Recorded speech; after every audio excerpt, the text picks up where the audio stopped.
ಹಾಸನದ ಮಾಜಿ ಸಂಸದ ಪ್ರಜ್ವಲ್ ರೇವಣ್ಣ ವಿರುದ್ಧದ ಲೈಂಗಿಕ ದೌರ್ಜನ್ಯ ಪ್ರಕರಣಗಳಲ್ಲಿ ಕಾನೂನು ಸಂಕಷ್ಟ ಮತ್ತಷ್ಟು ಬಿಗಿಯಾಗಿದೆ.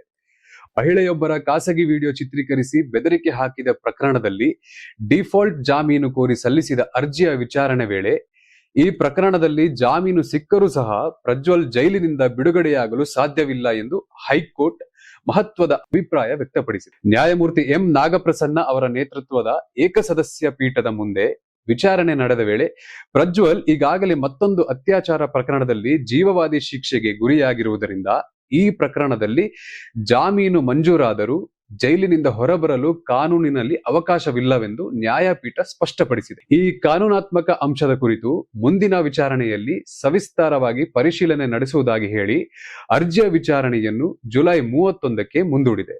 ಲೈಂಗಿಕ ದೌರ್ಜನ್ಯ ಪ್ರಕರಣದ ಸಂತ್ರಸ್ತೆಯ ಅಪಹರಣ ಪ್ರಕರಣದಲ್ಲಿ ಆರೋಪಿಯಾಗಿರುವ ಕೆಆರ್ ನಗರದ ಸುಜಯ್, ಎಚ್ಎನ್ ಮಧು ಮತ್ತು ಎಚ್ ಡಿ ಮನುಗೌಡ ಸಲ್ಲಿಸಿದ ಅರ್ಜಿಗಳನ್ನು ಕೂಡ ಹೈಕೋರ್ಟ್ ವಜಾಗೊಳಿಸಿದೆ.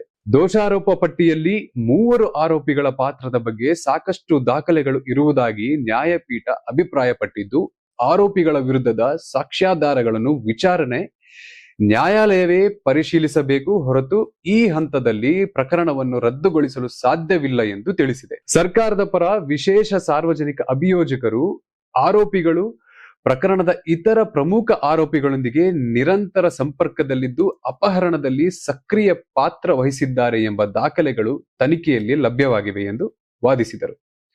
ಈ ವಾದವನ್ನು ಪರಿಗಣಿಸಿದ ಹೈಕೋರ್ಟ್ ವಿಚಾರಣಾ ನ್ಯಾಯಾಲಯದ ಆದೇಶವನ್ನು ಎತ್ತಿ ಹಿಡಿದು ಆರೋಪಿಗಳ ವಿರುದ್ಧದ ಕ್ರಿಮಿನಲ್ ವಿಚಾರಣೆಗೆ ಹಸಿರು ನಿಶಾನೆ ನೀಡಿದೆ.